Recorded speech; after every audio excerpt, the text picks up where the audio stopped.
Fala galera, boa noite! Ih, gente, entrou um filtro louco aqui. Não quero nada disso não. E aí, gente, tudo bom? 4 meses sem live.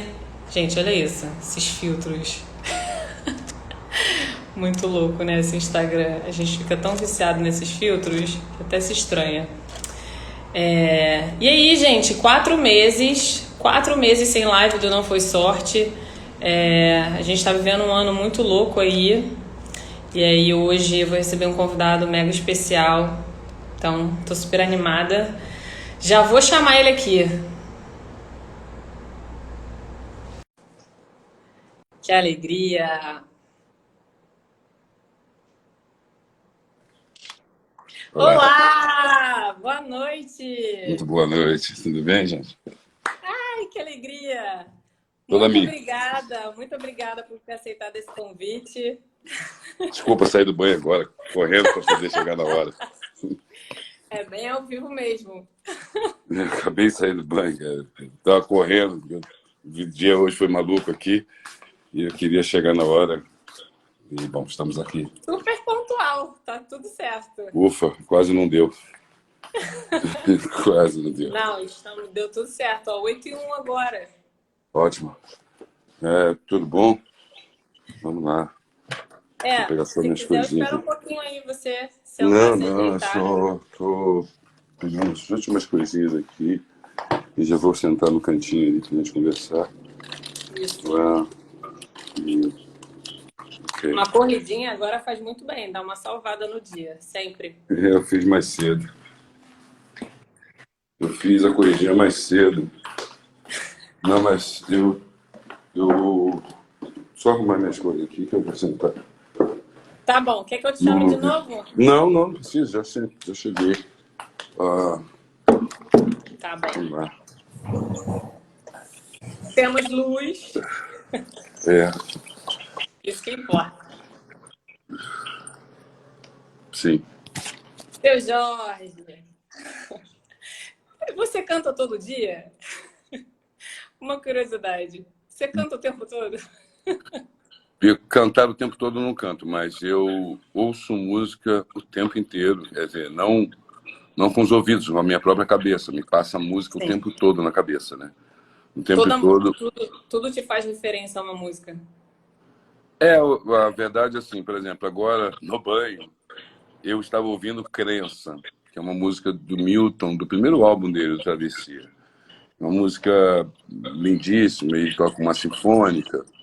E eu até gravei essa música num álbum que eu fiz, que vai sair, chamado The Other Side. Passei 10 anos fazendo esse álbum, com sonoridade sinfônica. E eu fui pro banho, que é um hábito meu, levo o meu som e ligo no Bluetooth. E faço minha seleção e é sempre assim, eu sempre boto uma música, eu tenho que acabar o banho em uma música. O que me leva Gente, que uns 5, desafio! 6 minutos de banho. Então, essa disciplina, eu consegui não atrasar em shows, não... Sabe, já, assim, eu vou pro meu banho, né? Então, minha roupa tá separada no canto, e aí eu pego o som, escolho uma determinada música, se eu quiser demorar um pouco, põe Faroeste Caboclo. Bota um Pink Floyd. Faroeste Caboclo. Tudo depende do humor.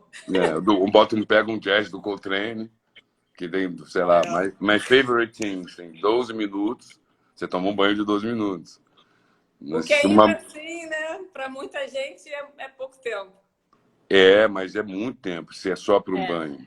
Né? Sim, com certeza. É muito tempo para um banho, é muito tempo de água desperdiçada. É verdade. Né? Temos que ter mesmo consciência. você com um movimento de conter a água. É. Então, assim, eu ouço música o tempo todo na minha cabeça. Aí ficou agora, estamos começando, mas ficou Crença ainda. Né?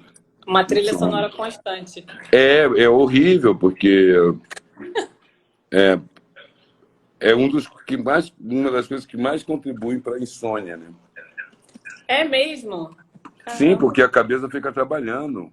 Por mais que você tenha sono, fica aquele som na tua cabeça, música na tua cabeça. Né? Depois do show é muito difícil para muitos de nós, assim, da profissão de música, que faz um concerto. Mas quando o show é um concerto que é muito animado, o repertório é muito para cima, né? Então você Demora. sai com aquele contágio, né? Com aquele contágio do público, com o aplauso, com a reverência, com a massa do som que você está produzindo, com a dança, com a interação, com todo mundo cantando. Quando você acaba, você vai para o seu reservado e se encontra na solidão, aquilo tudo vai contigo. E você Até não para tem ganhar aquilo ali, energia, e você né? não tem aquilo ali para, sabe, É. para conversar, para continuar a conversa. Então, até o avião descer, leva um tempo. Eu não sei, tem gente, eu conheço um cara que é um grande amigo, chamado Mathieu Chédid, um artista francês. É o único cara que eu conheço que consegue dormir 1 hora antes do show. Eu, se eu fizer isso, acabou o show para mim. Eu fico afônico. Nunca mais acorda. Não tem voz. Eu Ah, levo é? pelo menos 3 horas para aquecer, para a voz ficar no lugar para eu cantar. Caramba. Porque eu fico afônico. Eu Entendi. sou muito grave. Então, É se eu verdade. dormir, as cordas relaxam. Elas relaxam, como todos os músculos. A corda vocal é um músculo também. Então, ela relaxa. Sim. Naquilo que relaxa, com respiração, você tem secreção, você tem o ar, você tem a saliva, você tem... Então, até você botar o seu músculo rijo, ponto para Acabou. trabalhar, afinado, eu levo umas 2 horas e meia, 3 horas. Eu tenho que me alimentar, eu tenho que falar, eu tenho que aquecer. Você levanta e sai cantando. O Mathieu é impressionante. Ele levanta, ele vai dormir no lugar do show, ele levanta e vai cantar. Se arruma 10 minutos antes, se arruma rapidinho, entra no show e arrasa, porque ele tem uma voz muito aguda. Então, a voz é muito aguda. Ele parece que é uma mulher cantando. Tem hora que você confunde com o som. Mas é um músico fantástico. É, que sorte é dele, né? Porque se ele precisa desse soninho. Mesmo, virou uma tradição para ele, assim, esse sono. Eu fico, por exemplo, muito fora do Brasil, é muito comum você, um dia do show, uma semana do concerto, você fazer programas de rádio. E aí, alguns desses programas são pela manhã. Nossa, é uma derrota para mim. Se é muito cedo, eu já vou sem dormir. Caramba. Eu vou sem dormir. Que aí eu chego lá, sei que eu vou cantar, então depois eu durmo. Programa de rádio. Eu fiz um NPR há 10 anos atrás, com a Banda Ao Mais, que está passando agora, assim. E a turma até me se encalhou. Falou, pô, 10 anos depois que você mostra. Eu falei, mas eu que achei isso. Também eu não tinha, eu achei isso, né, largado na internet, aí repostei, que uma pessoa postou. E esse foi um dia desse. Um dos primeiros NPR que eu fiz. E eu me lembro que era um escritório, acho que o escritório funcionava, sabe? Eu falei, mas vou cantar mesmo? As pessoas trabalhando, o que é esse? O lance da rádio é esse, é você tocar dentro do escritório mesmo, cine desk, né? Falei, fui o primeiro a fazer isso. E aí eu falei, beleza. E eu estava sem microfone, sem nada. E eu tinha chegado de uma outra cidade, que é de Boston. Estávamos todos de ônibus. Eu me lembro que pela manhã, desci do ônibus. Eram 8h30 da manhã. E eu tinha dormido, porque eu precisei dormir. E quando eu acordei completamente sem voz. Não sei como é que eu consegui fazer aquilo. Mas é muito difícil, sabe? O tempo todo. O canto é um negócio fabuloso. Eu agradeço a Deus demais esse aparelho que ele me deu. Tento conservar da melhor maneira que eu posso, sabe? Se eu soubesse, né? Se eu tivesse sabedoria de que eu iria conseguir ingressar mais profundamente na minha profissão, eu teria tomado cuidados prévios lá, quando mais novo, com a minha voz. Teria, de todas as maneiras, buscado um estudo técnico, né? Que eu não tenho e nunca tive. Aprendi em cima das músicas que eu componho. Mas eu agradeço a Deus esse aparelho, porque assim, voz acabou. Não é igual guitarra, que você quebra, você vai lá e compra outra. A voz acabou. Então é um dos instrumentos mais difíceis de dominar. Sim. Eu acho Qualquer coisa pode estragar, né? Qualquer coisa pode estragar suas cordas. É um órgão. A extensão vocal É um órgão que nós usamos para falar também. Não só para cantar, né? Mas o cara conserva a sua voz só para cantar. Não fala com ninguém. ou na linguagem de sinais. Possível. A voz, possível, né? A gente precisa se expressar. E a O fala, tempo todo. a voz é muito importante. Mas que bom, realmente, assim, eu acho que você usa muito bem a sua voz. Muito Então, obrigado. graças a Deus que você está cuidando bem, que fica muito mais Obrigado. bacana ainda. Eu vou começar aqui, já te perguntando, já que a gente falou de um pouquinho da sua carreira, você se considera um cara sortudo? Porque eu não acredito em sorte, Sim. né? Eu zero acredito em sorte. E aí, quando eu comecei esse projeto, foi muito pensando no que as pessoas veem do artista. As pessoas só veem o que ele mostra, só que a gente sabe que tem uma jornada muito difícil por trás, que até chegar ali no produto final é muito trabalho, então eu zero acredito em sorte, mas queria que você falasse um pouquinho sobre isso, se você se considera um cara sortudo. Eu tenho que pensar no que é sorte, né? Eu acredito Tem que eu isso, também para não cada sei um. muito, eu não sei muito bem o que é, para falar bem a verdade, né? Eu acho que acredito que sorte talvez seja o encontro do acaso com o destino, né? Sabe? E o namoro dos dois. E a O relação namoro que dá certo, né? é uma relação que deu, que rolou. Cada um tem uma parada de um acaso e uma parada de um destino, né? Uma parada escrita ali, né?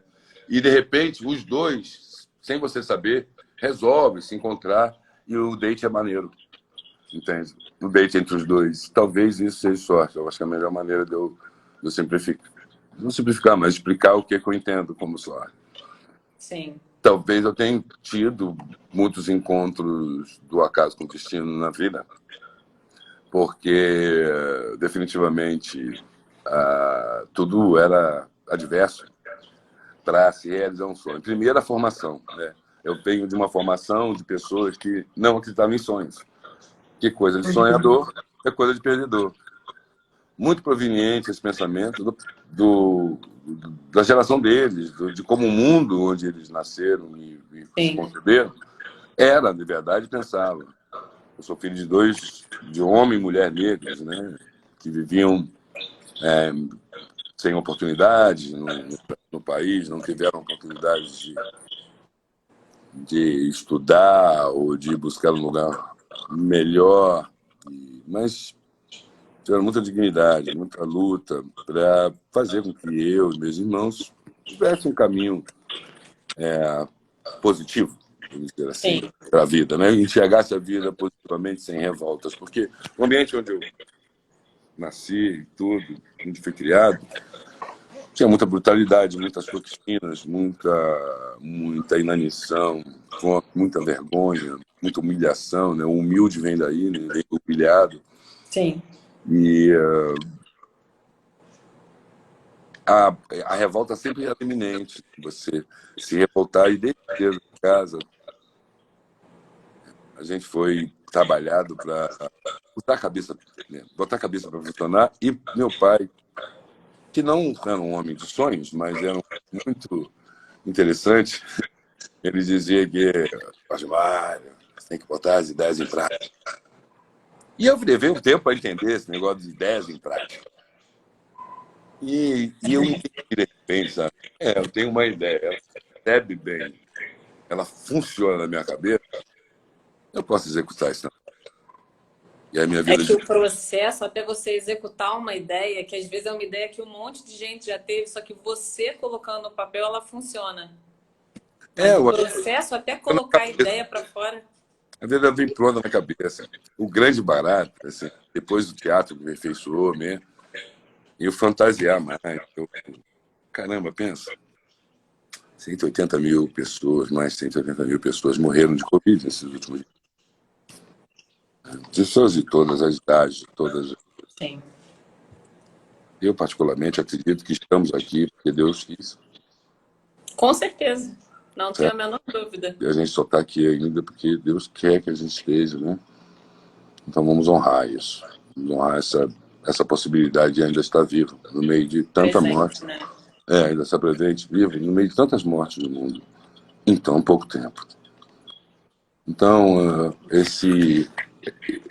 eu acho que hoje tudo se completa com o que a gente está vivendo, esse aprendizado, porque Depois disso, eu comecei a ver melhor a vida como por um fio, Uhum. sabe? E aí eu intensifiquei mais meus sonhos.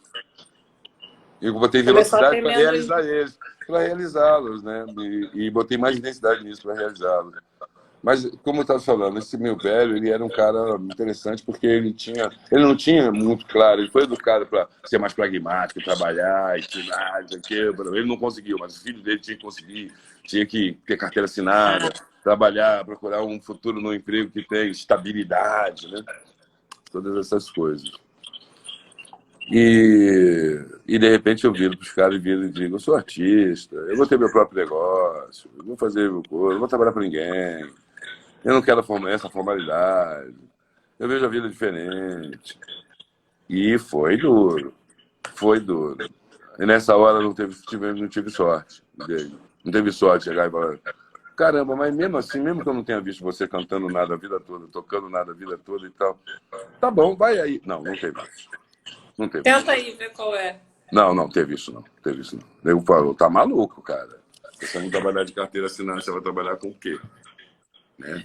Tipo, não Porque tem não vinha opção. outra coisa na cabeça. Na cabeça da turma não é possível mais nada a não ser um emprego formal, né?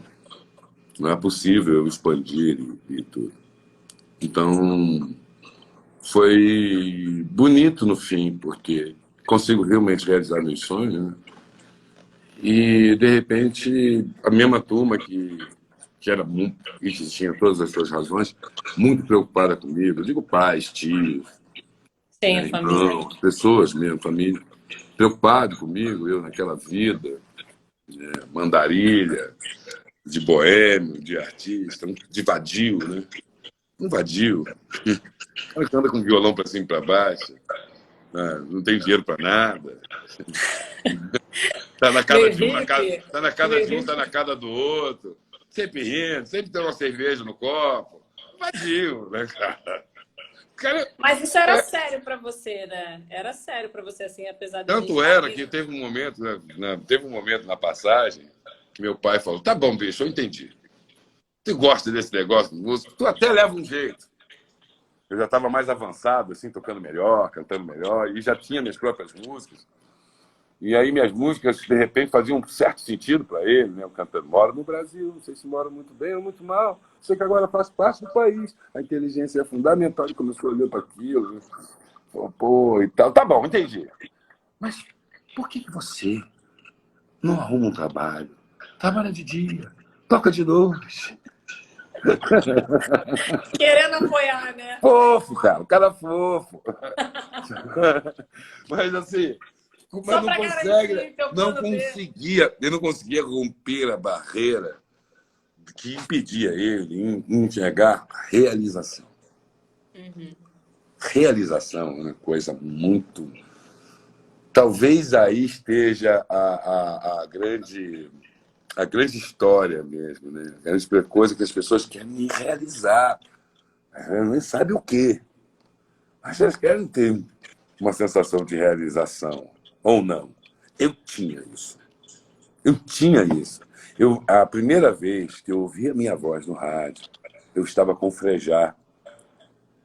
Eu Amo. agradeço a ele que me proporcionou isso. O Frejá e a Alice Pelegatti encontrou a gente, Farofa Carioca, que era um grupo que tinha no Rio de Janeiro, na Sim. década de 90, finalzinho da década de 90, um grupo que eu fundei com um amigo francês e mais outras pessoas amigas.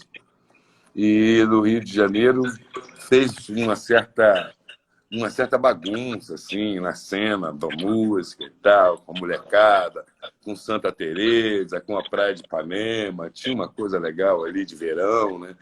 E era farofa carioca, né? Aquele monte de gente farofeira, diferente, nada com a cara da Zona Sul, né? Mas querendo comunicar com a Zona Sul, rompendo mesmo todas as linhas né, de barreiras possíveis. Então o grupo, né, trazia ali no bojo ali o chorinho, o samba de Santa Teresa, que a juventude branca da Zona Sul curtia, a rapaziada da PUC, né, aquela Agradava todo garotada. mundo. agradava, aquele negócio era legal. E aí o Alice nos ajudou, assim. Começou com o Frejá e o Frejá nos proporcionou no estúdio dele a gente gravasse 4 músicas, uma demo com 4 músicas, um CDzinho demo. E já fomos nós, né? Assim, de graça, na faixa mesmo, assim, na amizade. Ele foi até engenheiro num dia, assim, se eu me lembro bem, acho que ele gravou minha voz. Então. Aí depois, ele que tinha muito prestígio e tem, pegou uma das músicas e apresentou na Rádio Cidade, na época. E foi com ele que eu vi, vai tocar hoje, Jorge, vamos ver, vamos ver. E aí estávamos todos no estúdio. E aí veio um anúncio da locutora, uma mulher, e logo em seguida tocou, assim, quando começou, Farofa Carioca, e tocou. E aí entra a minha voz, né? Bam, bam, bam, Brasil 2000. Aquela hora, fechou tudo, assim, deu um blackout, fiz uma regressão, fui lá atrás, assim, mas muito rápido, assim. Lá atrás, assim, violão, me lembrei de um amigo lá do Gogodaema, o Gilmar, um violão tonante, de aço, cantando Roupa Nova, não perdemos o Paulinho, né? Deus o tenha, e cantando Roupa Nova, e eu olhando os primeiros acordes, assim, querendo muito aprender aquilo, e eu volto de novo minha voz no rádio, já no meio da música, assim, quando eu volto quando eu estava no meio da música, e foi uma emoção muito grande. Eu falei assim, tudo bem, só vai tocar amanhã ou depois, não é a mesma coisa. É agora que está acontecendo o meu sonho. É agora que eu estou realizando isso, né? A ficha estava caindo ali, né? Foi ali que eu falei, consegui. Eu consegui. Eu posso não tocar nunca mais amanhã, mas eu toquei no rádio uma vez na vida. Isso para mim já bastava. Quando eu entrei para a música, eu não queria... Eu sabia que eu não ia vender 1 milhão de cópias. Eu sabia que a minha estrada não era baseada em rostinho bonito, sabe? Eu não estava ali para... Eu sabia que a única coisa que eu queria era fazer parte da música popular brasileira. Eu queria ficar na música popular brasileira. Eu sabia que eu não ia ficar rico. Eu queria ter uma discografia. E quero ainda. Eu quero olhar para trás, eu quero, sei lá, depois que eu morrer e saber que eu deixei um material que quem vem depois pode pesquisar. Eu estou buscando a beleza. O meu trabalho é em busca da beleza, sabe? Porque a gente tem essa condição. Nós somos um povo de expressão. O povo brasileiro ele tem muita expressão. Sim, e um inspira o outro. Um leva conteúdo para o outro, um retroalimenta o outro aqui. E o Brasil precisa entender uma coisa de uma vez por todas. O Brasil é um dos países mais poderosos do mundo quando ele tem o seu povo unido, sem ideologia, sem nada. Quando o povo está unido, eu falo isso com muito orgulho, batendo no peito, porque eu ando o planeta inteiro há mais de 20 anos e sei a percepção que se tem sobre nós. As pessoas são muito simpáticas ao Brasil como país, aqui, mas a gente precisa contornar melhor a nossa imagem, né? Nós precisamos melhorar a nossa imagem, que ficou um pouco denegrida, rasurada, né? Vamos dizer, colocar assim, esse é o termo mais adequado, ficou mal desenhada, mal projetada no mundo recentemente, né? Com os desastres e as perdas irreparáveis de vidas de animais, de mata, de terra, de água. É falta de consciência em geral, né? Que gera muitas atitudes desumanas. Eu acho que eu acrescentaria a isso também a ganância. Sim, claro. A ganância desenfreada, né? a hiperexploração, né, dos recursos e a ausência, né, a ausência de sentimento com um planejamento mais adequado para o Brasil, políticas afirmativas para o povo brasileiro, né? Combate mesmo à desigualdade no país, acho que são essas coisas que estão realmente perturbando a paz na nossa terra e no nosso povo. A gente precisa combater o racismo estrutural, a mortandade infantil, a desnutrição, o feminicídio, a homofobia. São muitas causas. Tá? A ausência de saneamento. A gente precisa, sabe, só, unido, separado, não dá. Polarizado, não vai rolar.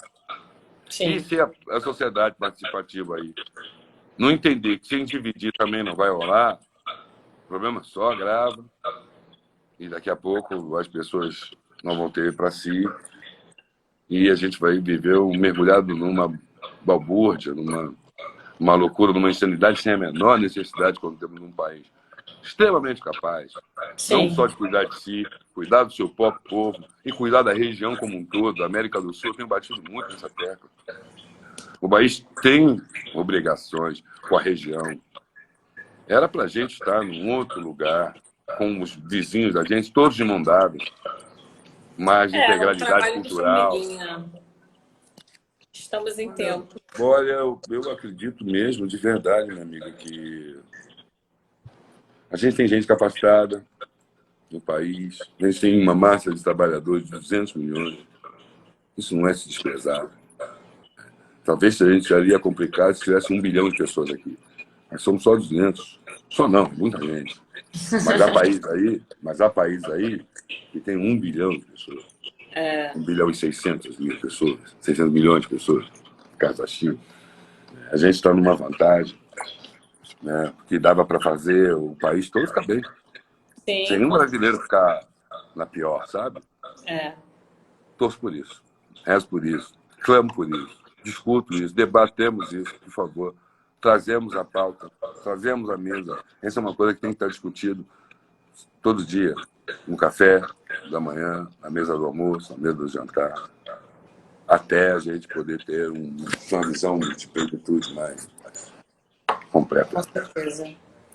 Voltando um pouquinho lá atrás, na sua infância, adolescência, houve um momento assim que você falou assim, ali no momento da rádio, né? Ali eu entendi que já tinha, né, vencido, concluído o meu sonho e tal, se eu não cantasse nunca mais. Mas e na trajetória? Houve algum momento que você pensou assim, não, cara, não vai rolar, esquece isso, que você pensou assim, não, tô sonhando muito, não vai dar. Isso nunca aconteceu. Nunca aconteceu? Não, ao contrário. Gente. Eu tive até que moderar. É mesmo? Eu tive até que me moderar, sabia? Nossa. Eu tive que me moderar, assim... na minha cabeça eu tava voando sem a capa, sabe? Eu não precisava nem da capa pra voar. Não, olha que louco isso, né? Porque... Eu falava pra minha mãe, cara. Minha mãe... bicho, essa história é muito boa. A minha mãe é muito guerreira, sabe? É muito fechamento. Minha mãe é um fechamento geral comigo. E assim, a gente já passou muita coisa junto, eu e ela, né? E a gente é parceiro, a gente é horizontal, apesar de sempre teve a hierarquia. Ela é minha mãe, eu tô abaixo dela e acabou, certo? Claro. Foi assim que eu aprendi. Mas a coisa humana é sempre horizontal, nunca ninguém tá, sabe? E ela, um dia, eu morava em Campo Grande, não, eu morava em Pedras de Guaratiba, quase Pedras de Guaratiba, Cinco Marias, um bairro lá. A gente morava junto. Inclusive, eu morava na casa do meu primo, Dudu Nobre. A mãe dele e o pai dele, na época, moravam na Alemanha. E a mãe dele é irmã da minha mãe. E ele morava no Flamengo, Dudu. E aquela casa lá, ela ficava vazia. E tinha uma obra para fazer, a gente foi morar lá para ajudar a terminar essa casa. E aí, minha mãe trabalhava no centro da cidade, na central do Brasil. E ela pegava uma condução muito cedo. Tipo, ela tinha que pegar o ônibus no 4 da manhã, 4h15 da manhã. Então ela acordava umas 3h30 e tal. Ela acordava muito cedo. E às vezes que ela acordava, ela me via acordado ainda. Com aquela história de violão e tal, bem no início, bem no beginning mesmo, bem hooker. Isso aí, quantos anos você tinha? Eu tinha 22, 22 anos. Foi praticamente um ano antes de eu ingressar no teatro da UERJ. E aí, em Veredas e Mexia, eu estava sempre indo para o Meia e tal, e eu passava, assim, em Campo Grande, pegava um ônibus ali, e sempre passava em frente a duas garagens de companhia de transporte. Duas garagens de ônibus, duas linhas, né? Era uma do lado da outra. E eu reparava que sempre tinha uma placa lá escrito não há vagas. E sempre tinha um monte de gente na porta. E a mesma placa, nas duas garagens, pessoas procurando emprego. E segui meu destino. Um belo dia, minha mãe acordou e falou, hoje você vai arrumar um emprego, sim. Você vai comigo. Mas falei, mãe, ela queria que eu fosse cobrador de ônibus. Falei, mas mãe, não tem vaga. Você vai comigo. Você fica me chamando, não tem. Eu já tinha visto. Aí eu fui. Levantei, a contragosto, né? Fui, arrumei, de manhã pegamos o ônibus e tal. Quando chegou lá na porta da garagem, nós descemos, um monte de gente, 4h pouca da manhã, um monte de gente na garagem, uma fila enorme, todo mundo olhando para o portão fechado, todo mundo olhando para o portão para dentro, ninguém do lado de dentro olhando para fora, as pessoas paradas com uma mochila, uma bolsa, qualquer coisa assim, esperando alguém vir ali falar alguma coisa. E aí naquela placa ali, não há vagas. Aí eu vi a decepção, assim, a tristeza dela, sabe? E aí eu falei, e eu sabendo que a outra, que era tipo, 100 metros mais na frente, tinha uma outra garagem. Sabia que a outra também não tinha vagas. Mas eu virei para ela e falei assim, pô, tem uma outra ali, vamos ali. Aí ela, vamos lá. Aí fui. Chegou lá na vaga, aí eu falei para você, não tenho, eu tô olhando. E ela, então volta para casa. Me deu a grana da passagem para eu voltar para casa e dali ela seguiu. E eu fiquei pensando naquilo. Por que eu estou respondendo isso? Por que eu estou dizendo isso? Porque acho que talvez seja o único momento, a única fraquejadinha que eu dei foi essa. Sabe? Para satisfazer ela. Era tua mãe, né? Ela é a pessoa, até então, naquele momento, ela é a pessoa mais importante da minha vida. Né? Sempre foi. Hoje eu tenho minhas filhas. Né? Mas a minha mãe está naquela lista especial, ela é o concurso. Claro. Né? E aí foi a única vez que eu falei, vou procurar um emprego para tal. Aí passou-se os anos, eu levei ela no cinema para assistir Cidade de Deus. Quando chegou a minha hora, da minha cena lá de cobrador, eu falei, tá aí, seu cobrador. Essa porra aí, você queria? Seu cobrador tá aí. Mas ela ria. Porque eu contrariei. Eu realizei meus sonhos de quebra, eu ainda fui parar no cinema. Então, esse foi um dos momentos, assim... De quebra, num dos melhores filmes brasileiros da história. Eu tenho certeza que ele está bem configurado entre um dos melhores filmes brasileiros da história. De certeza absoluta disso também. Mas o Mané Galinha é um personagem muito louco, assim, de você assistir a história dele, né? Então, acho que para você ainda deve ter sido mais um complemento, assim, né? De, tipo, não satisfeito, não era uma pontinha, né? Era um personagem incrível, porque o Mané Galinha é um personagem incrível, né? O que ele o passa Cidade de Deus foi um né? filme que formou mais de 200 atores negros, né? Deu visibilidade para eles, deu tonos, deu cultura, né? Deu vontade de... Nada que não...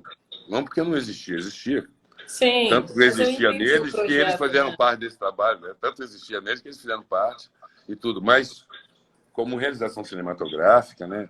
Uma profissão que a gente encarou e resolveu viver e tal dela e tudo. Nunca tínhamos oportunidade, não se inscrevia para ator negro brasileiro, né? E até Cidade de Deus. Então, Cidade de Deus carrega uma coisa maravilhosa, né? Que traz à tona e traz a visibilidade todos esses atores, jovens, crianças, meninos, mais velhos, não atores, né? Eles não eram atores, eles foram preparados para contar essa história. E é muito difícil contar a história de uma pessoa que já existiu, né? Esse cara existiu, Mané Galinha existiu. né? Ele fica ali como no filme, porque ele é tão bem contado, tão bem resolvido, que parece uma ficção, né? Mas é uma história real, é uma história É. verídica. As pessoas existiram, as pessoas. Então, dá personalidade, dá caráter, dá dignidade para essas personagens. É um trabalho, um desafio muito grande, é uma imersão muito grande. Eu não teria conseguido, eu preciso citar, sem a gloriosa Fátima Toledo, que compreendia muito bem o universo que a gente estava contando, que a gente estava falando, e me preparou e me trabalhou muito, e não só nesse filme, mas em outros também, como no Tropa de Elite, no próprio Marighella agora, que ainda não chegou Marighella não para o consegui assistir público, ainda. mas em pouco tempo, se Deus quiser, acho que ano que vem já estamos com o filme na rua. Não vejo a hora das pessoas assistirem Pois é. o filme também. Esse aí tá. Cinema é E você... maravilhoso de fazer, cinema é tudo de bom. Poxa, se eu pudesse, eu só. ano que vem tá prometendo muitas coisas, então fica na lista aí para dar o check 2021. Eu tenho 3 filmes que devem sair ano que vem. O Medida Provisória, que é o primeiro longa do Lázaro Ramos, e a primeira direção dele, eu tive a honra de fazer. Marighella, né, a primeira direção também de Wagner Moura. Justos dois, né? Então você teve muita. Você e ele começaram a trabalhar direto, né? Eu vi esses caras na máquina, cara, fazendo a peça, o João Falcão, a primeira vez que eu vi os dois crescerem como ator de cinema, Você né? fez. Fazendo maravilhoso. E depois fazer um primeiro filme dos dois como diretor é muita Que alegria, honra. sabe? É muita honra, muita alegria. Eu acho que não foi sorte, foi o namoro do acaso e o destino. Porque eles trabalharam muito por isso. Sim, E exatamente. eu Eu trabalhei costumo muito dizer que por isso. assim. Eu trabalhei muito por isso também, para inspirar essa confiança nesses Uhum. diretores. Eu me considero um ator da mesma geração. Não tenho a mesma, somos da mesma escola, mas acredito ser da mesma geração, apesar de ser mais velho que eles. Né? Eu Eu tenho... acredito muito também que assim a oportunidade ela vai existir, mas se você não tiver pronto, ela vai ser de outra pessoa. Então eu não acredito assim que não há oportunidade para alguns. Eu acho que tem sim, mas aí naquele momento que estava, né, havendo esse namoro aí do você falou do acaso, do China, enfim, você estava pronto. E aí você Foi. agarrou com tudo e foi, porque Filho, também, sabe? estava Olha pronto mesmo. quantos atores negros estavam em Cidade de Deus, né? Olha como a coisa cresceu mais para uns do que para outros. E eu não acredito que isso seja só É que não. pararam de escrever. Oi? Pararam de escrever pra gente. Pararam de escrever? É, teve Tem isso isso também. também. Teve Mas tem isso. uma galera Não que é já está muito da trabalhando cultura, bastante. assim. Mas tem isso também, né? A gente tem que fazer as conexões com as pessoas. Sim, claro, definitivamente sim. Tem muita coisa ali. Não é só, eu fiz isso É aquilo que aqui. você falou, temos que se preparar, né? Se você não tiver pronto, pode ser que poderia também ser só o seu único filme, sabe? Eu acredito que, poxa, não foi só porque Cidade de Deus foi um filme maravilhoso, beleza, mas assim, tem a conexão do pós-trabalho, né? Tudo que você faz depois ali para você continuar sendo visto, porque não tem como um trabalho sustentar uma carreira, né? Não existe isso. Luciano, é verdade. Assim, uma das coisas que ficou muito claras para mim na época do Farofa Carioca, assim, que por mais que a gente, naquele momento, fosse um grupo super querido pela massa e tal, a gente não tinha nada, sabe? A gente não tinha uma discografia para começar, sabe? A gente precisava de uma discografia no mínimo para começar a se imaginar alguma coisa de 10 discos, né? Ou seja, 10 anos de carreira. Então, a gente começou a se entender no primeiro ano, porque muitos de nós fomos seduzidos pela primeira opinião, pelas primeiras impressões, pela, pela coisa toda, né? Pela aquela febre toda que rolava no momento. E com todos nós, sem exceção de ninguém, foi impactado, de alguma forma afetado por isso. e acabou desarmonizando o grupo e eu tomei meu caminho, né? Fui o primeiro até sair, né? Tomei meu caminho, fui fazer minhas coisas e aí foi um começo, tudo de novo, começar tudo do zero e foi bom, foi muito bom. Eu passei, Foi pô, ótimo, né? Você tá aí. foi muito bom. Foi uma atitude que eu tinha que ter confiança em tomar na hora. Eu me lembro que eu fiquei um mês super deprimido. Só alimentei para ir ao banheiro e deitar. Comer foi brabo. Caramba. Você achou 30 que dias tinha depois, acabado 30 tudo, dias né? depois eu estava ótimo. Eu Ah, então até que pintei, meti um trintão de luto foi um término de namoro. e algo do Mas, gênero. mas sabe o que eu acho? Que a gente também não tem que ter medo de recomeçar, né? Tem isso. Às vezes parece que é o fim, né? Quando você terminou ali, era a única coisa que você tinha, a única porta até então, né? A sua única vitrine. E aí, como é que você ia fazer? Você se reinventou brilhantemente, mas precisou do seu tempo também, né? Não necessariamente seria um mês, poderia O ser senhor dois das meses, coisas, né? poderia ser 5 meses. As pessoas falam, não, mas não deu certo, beleza, vida que segue. E aí já parte para uma outra parada que é não desiste, sabe? E aí eu Uhum. escuto muito que, pô, você faz, quem faz faculdade, né? Você faz aí 4, 5 anos, estuda pra caramba, se especializa, faz milhares de coisas, para lá na frente conseguir, né, arrumar um emprego que talvez seja a sua carreira dos A sonhos. coisa mais contraditória é isso, exatamente o que você acabou de falar. O rapaz se forma com 25 anos da faculdade, é Até jovem ganhou. demais para arrumar um emprego. Com 30 é velho demais para arrumar um emprego. Pois é, Ficou dependendo da maluquice isso. uma 5 anos loucura. depois, ele está velho demais para arrumar um emprego. Com 25, ele é novo demais para arrumar um emprego. Com 30, ele é velho demais para arrumar um emprego. Aí eu, depois de se formado, eu fico complicado, assim, como é que faz, né? Como é Não que... faz, né? Não Essa faz. conta aí, como é que é? É a conta que a sociedade impõe na nossa cara, né? Se você quiser, ou então você mete a cara que nem você fez, é isso. Eu tô recomeçando, e aí recomeçar vai ser no meu tempo, do meu jeito, mas eu vou ter que dar uma acelerada também. Porque quando você está recomeçando, não dá para você não ser no ritmo anterior. Tem que dar aquela acelerada para ver se não perde o time também. Verdade? Acredito, como você mesmo falou mais cedo, né? Eu queria realizar muitas coisas e aí comecei a acelerar, porque senão, né, parece que não tem vida útil para viver tudo. Sim, ainda mais com Covid aí agora, Ai, ceifando vidas. Você vai no supermercado e pega, que é o caso do Carlinhos de Jesus. Ele nunca saiu de casa. Ele vai no supermercado rapidinho para comprar um leite, uma coisa, tá, pegou. E ficou bem doente. E graças a Deus ele escapou.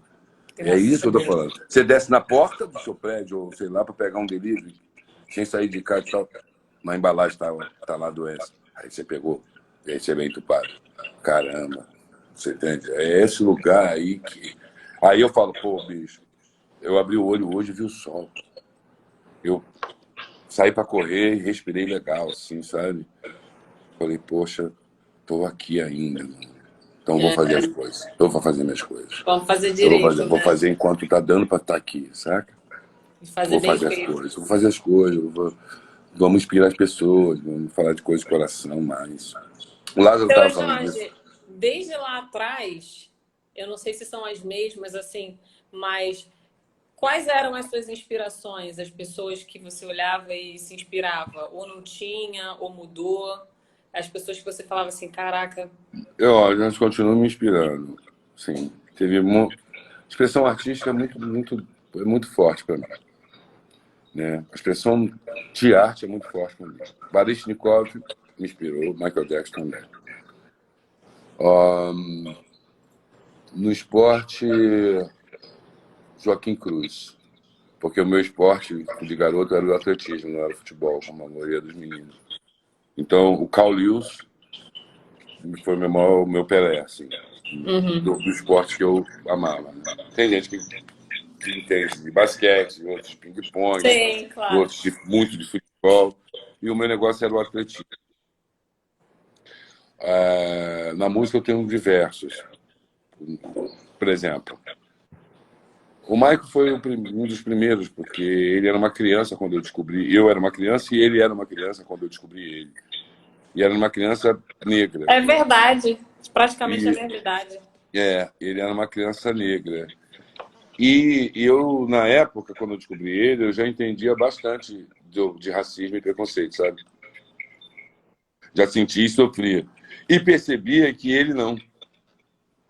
Que o Michael, de alguma forma, eu, no meu entendimento de criança, o Michael não sofria as coisas que eu, criança, sofria. Uhum. Porque ele tinha uma coisa muito especial, ele tinha um talento, e outras crianças brancas admiravam ele. Apesar das pessoas mais velhas apelidarem todos os pretos de Jackson 5, todos os pretos de Buiú, todos os pretos de Pelé. Então, a gente sentia um tom de diferença, de menosprezo, quando nos apelidavam assim. Era comum.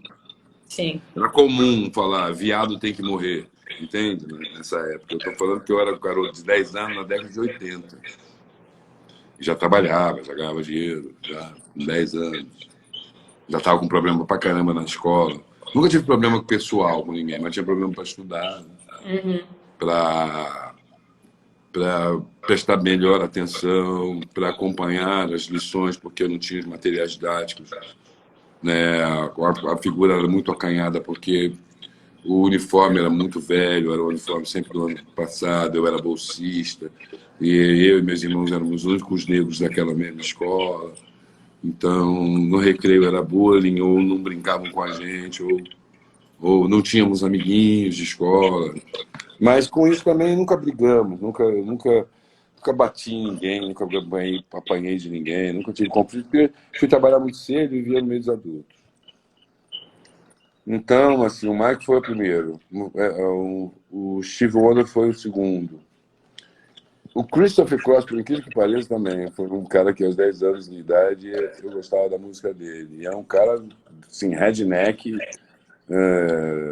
da igreja, inclusive, e guitarrista, irmão do Michael McDonald, que era do Doobie Brothers. Então, a primeira música que eu ouvi, que eu entendi como música, foi em 1975, eu tinha 5 anos de idade, estava eu e meu pai, me lembro muito bem, e tinha um rádio e tocou Silver Convention, Fly, Robin Fly. Foi a primeira música que eu ouvi e me apaixonei, eu tinha 5 anos de idade. Eu me lembro de coisas que eu tinha bem menos idade que isso, inclusive. Caramba, que loucura isso, né? Eu fui alfabetizado muito cedo pelo meu próprio pai. Eu fui alfabetizado aos 5 anos.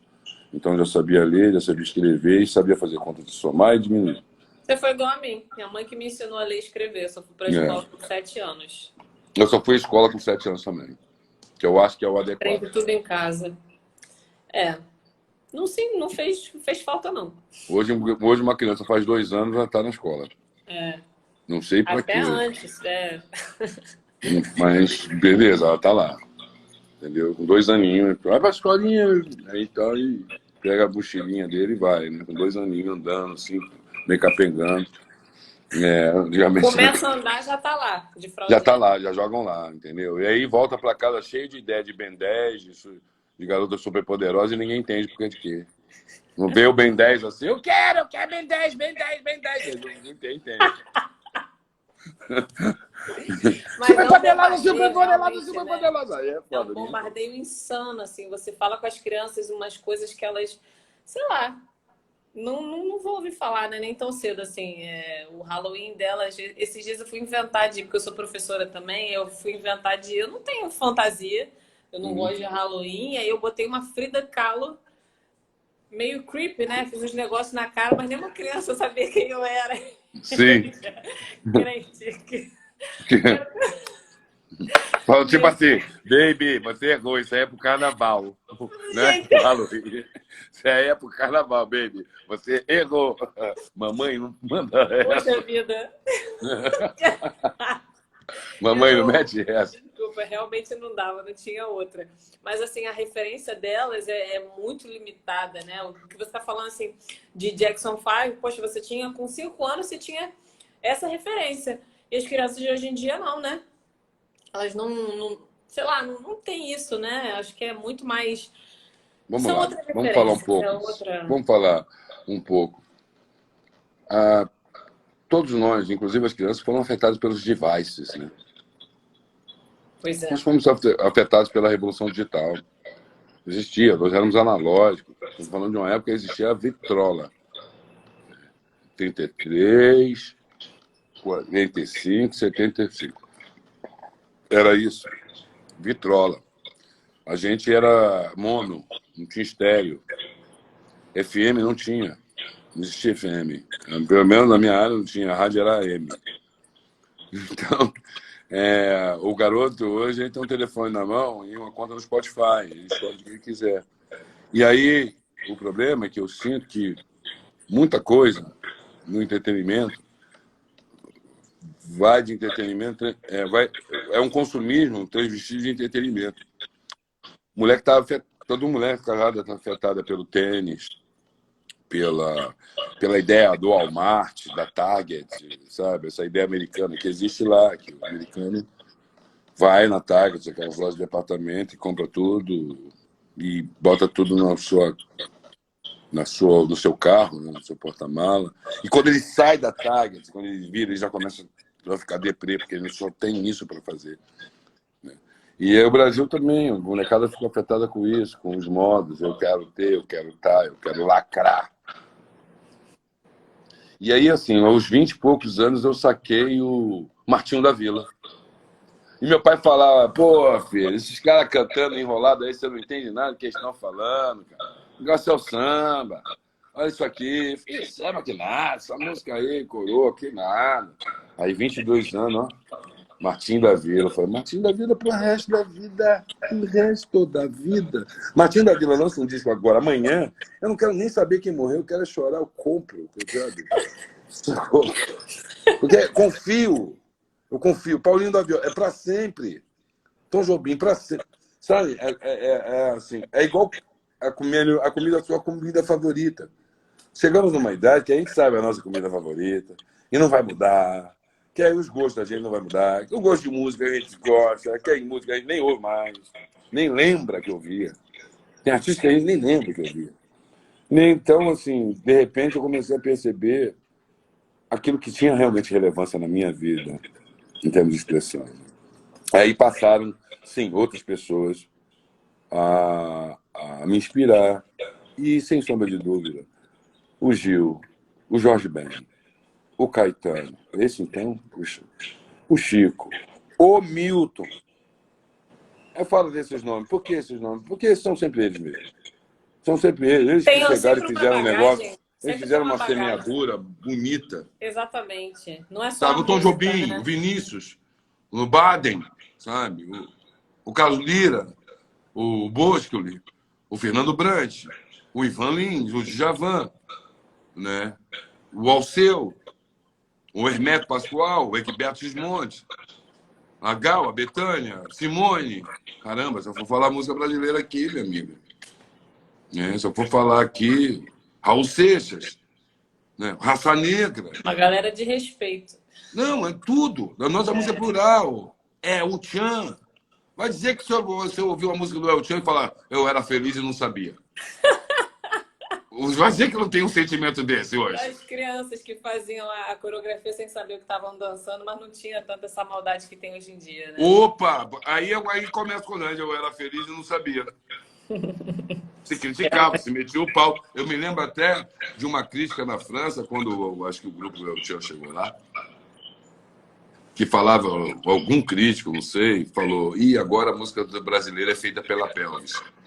Nossa, eu fiquei péssimo com esse comentário, né? Falei, nossa, na época. Hoje a coisa é completamente diferente, né, minha amiga? Hoje o que a gente está ouvindo, assim, que chega mesmo na massa aí, e tal, sem criticar, sem fazer coisa, mas a poesia foi para outro lugar. Uhum. A gente tem uns poetas que tinham um certo desejo, né? E uma certa graça de fazer as coisas, um certo jeito de fazer as coisas que soava sempre mais esperto. Hoje a coisa soa um pouco mais tóxica, eu acho. Pro pro meu modo de perceber e sentir. Eu não abordaria a música de maneira que algumas vezes eu vejo ser abordada. A música, meu pai dizia que era uma mulher linda demais, muito ocupada e muito rica, que dorme com todo mundo, acorda com todo mundo, que está onde ela quiser estar.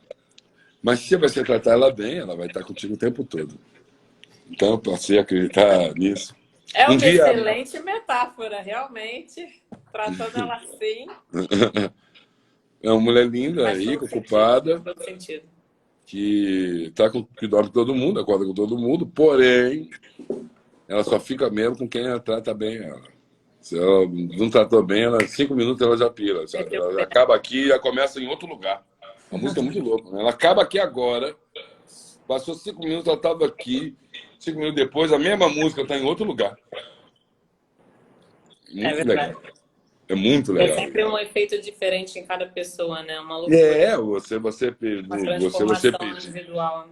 Se você pedir para o Caetano cantar uma música da live dele, por exemplo, né, que todo mundo pediu, aquela mesma música que você pediu, ela não acaba de tocar para você, ela toca numa rádio, em outro lugar, para uma outra pessoa, num outro contexto, que não está nem sabendo que a live está rolando.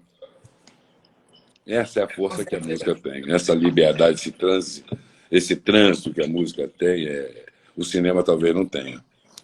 Um quadro não tem. Um livro, um pouco, né? Uma carta. Mais completa. Da música, a bicha é sinistra. Ela tem um trânsito, cara. Em qualquer lugar, ela tá com todo mundo. O teu repertório está na cara de muita gente. A tua playlist está na cara de muita gente. Muita coisa da tua playlist está na cara de muitas outras pessoas. Ela está em todos os lugares. Muito respeito com a música, cara. Muito com respeito. Certeza. Muito respeito com essa senhora, porque essa senhora é muito poderosa. Seu Jorge, eu não sei se essa live cai com 1 hora.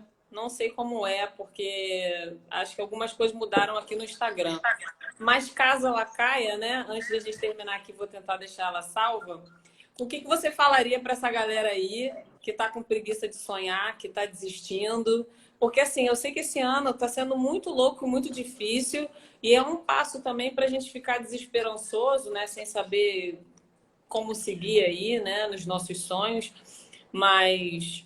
Vou ser bem claro. Seu contexto não fala, pode falar. Vou ser bem claro.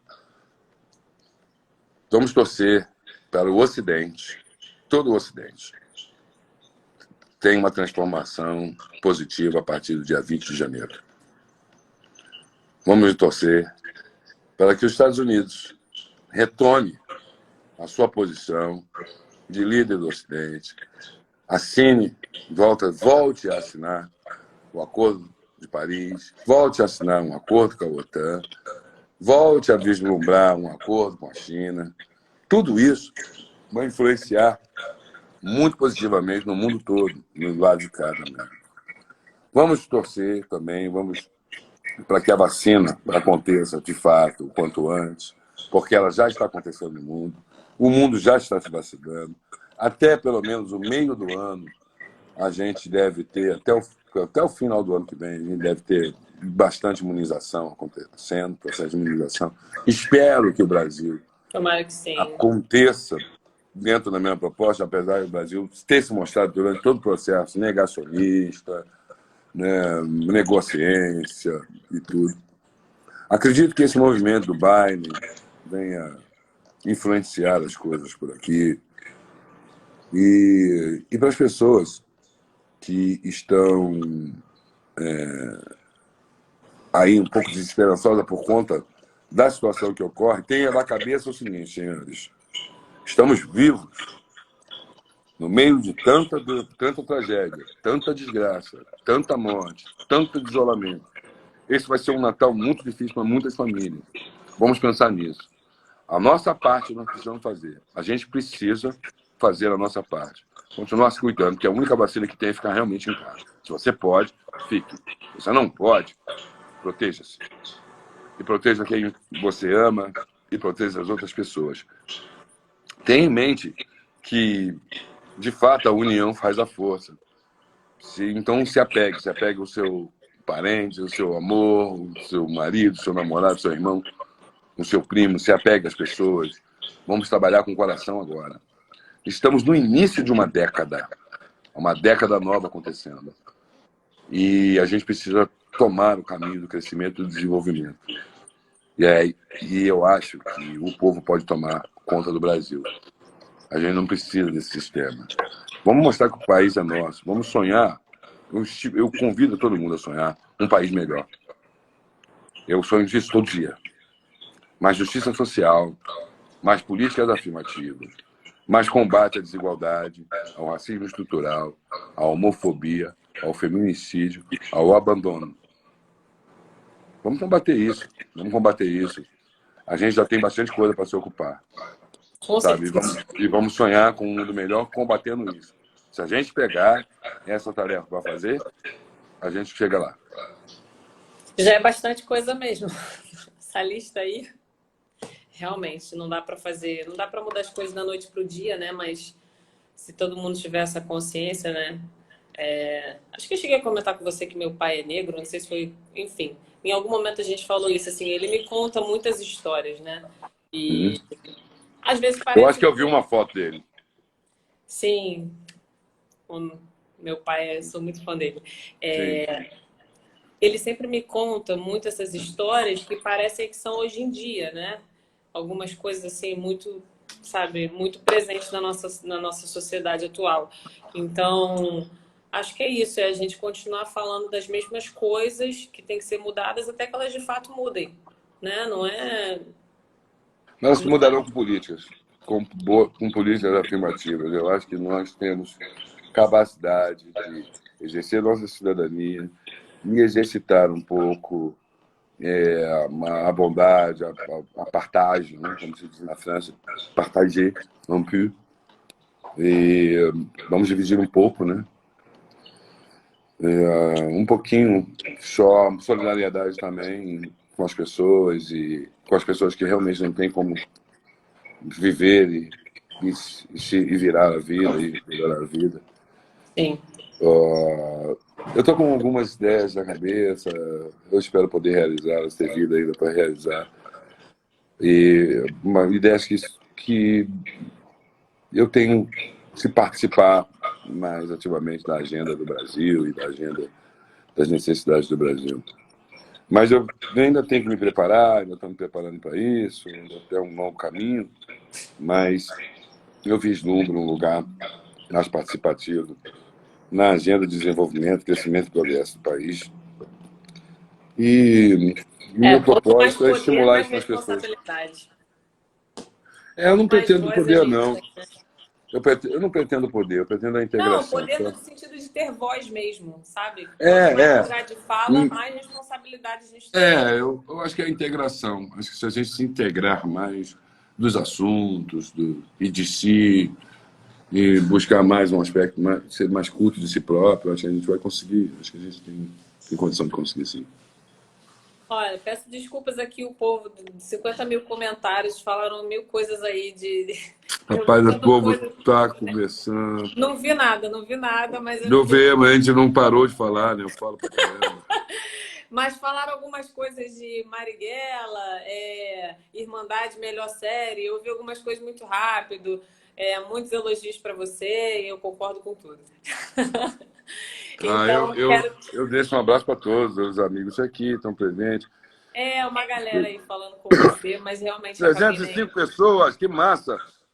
Vai oscilando. Aí tem uns amigos que frequentam, que me seguem. A Celinha Freitas, a Olga Ganga, que eles adoram que eu falo o nome. O DJ Cia. O Tunico da Vila, apareceu uma galera aí falando. Sim, Samanta, tudo água filtrada. Só tem água filtrada. Olha, bicho, mas tem uns nomes esquisitos para falar, né? PHW Vargas, tá aqui também. Não conheço. Cris Campos. Ih, rapaz. O Cia tá na área. DJ Cia, um dos melhores da banda. Beat Louco, hein? Beat Louco também tá aqui. Classe média alta. Alô, Binho. Binho Ribeiro, cantor fabuloso. Olha, sigam Binho Ribeiro, pessoal. Sigam Binho Ribeiro. Binho Ribeiro é do Sul. Negão do Sul. É raridade, hein? É raridade. No Sul não tem muitos de nós, não. Então, fique É isso ligado. aí. Eu estou aqui aproveitando e roubando um pouquinho aqui na sala da minha comadre, né? E é o Black Service agora, Vai ter atuando agora? rapidamente. Black Service, serviço de preto, melhor serviço da praça, passando para desejar um Feliz Natal, um Sei próspero qual ano é. novo. Claro, Oi? com certeza. Sempre que tem Black Service, estamos aí online. Não é verdade, minha comadre? Então, olha, o Black Service hoje invadiu aqui nesse papo que não foi sorte. E não foi Não é sorte, não, que mesmo. essa nega batalhou muito para a gente fazer esse negócio dos 47 do segundo tempo. Caraca, A maluco! gente assina contrato, tudo. Vai me pagar 1 milhão para fazer isso aqui. Já está depositado o Eu só queria advogado está aqui, dizer. ó. O Queria advogado está dizer. aqui, rindo pra caramba, advogado, ó. É. Isso. E é o seguinte. Tá tudo E é, gravado aqui, né? Agora que você falou, ferrou. Só queria dizer pra galera aqui que eu nunca vi o seu Jorge pessoalmente, que ninguém nunca me apresentou você, só Foi. porque as pessoas vão me perguntar depois e eu vou falar que realmente eu mandei mensagem e a gente ficou nesses 4 meses aí, nesse convite para o negócio acontecer. Não, agora eu vou fazer uma. nasceu o Agora, filho. antes que a audiência e a coisa, eu vou fazer uma homenagem para você. Por conta do seguinte. Eu vou começar Vai. logo fazendo, né? Me convidaram para um aniversário. Isso é convite errado, e só vai lá mesmo quem tem muita amizade, muita consideração. Antes de pegar o feijão, vou cantar o parabéns. Me convidaram para um aniversário. Isso é convite errado, e só vai lá mesmo quem tem muita amizade, muita consideração. E antes de pegar o feijão, vou cantar o parabéns. Parabéns para você, para a família inteirinha. Que Deus lhe dê tudo sem engano. Eu quero voltar para o ano para tomar minha cachaçinha. Parabéns para você, para a família inteirinha. Que Deus lhe dê tudo sem engano. Eu quero voltar para o ano para tomar minha cachaçinha. Minha flor, você que você faz aniversário agora. Faço. Domingão. Eu desejo para você muita paz, muita saúde. E que esse programa continue isso, né, bombando, como sempre. Obrigado pelo convite. Eu que agradeço, mas chorei agora com esse parabéns, não esperava. Muito É obrigada. Riachão. Um parabéns do Riachão. Falecido Riachão, faleceu esse ano. Grande figura, grande personalidade. Amém. E deixo um beijo para todo mundo que está aqui. Todo mundo que está aqui. Muito obrigada, de verdade, de coração, que a gente continue conseguindo de alguma forma levar arte e inspirar pessoas e a transformar da nossa forma, porque tudo que a gente tem, que a gente dê da melhor forma possível, né? Então, como você falou, se você tem a voz, que você use da melhor forma possível para transformar de alguma forma. E eu me comunico. Então, eu espero que as pessoas tenham gostado e que a gente tenha feito diferença de alguma forma. Muito, muito, muito obrigada. Beijão. Feliz Natal, feliz Ano Novo.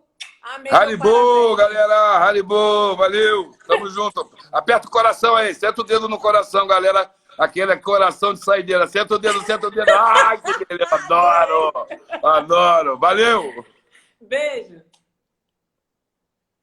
Gente, que foi essa live. Queria pedir desculpas, porque mais cedo eu falei a palavra denegrir e a gente não usa mais essa palavra, né? Obviamente, saiu sem querer, ato falho, mas é isso. A live foi incrível, amei demais. Beijo para todo mundo que participou.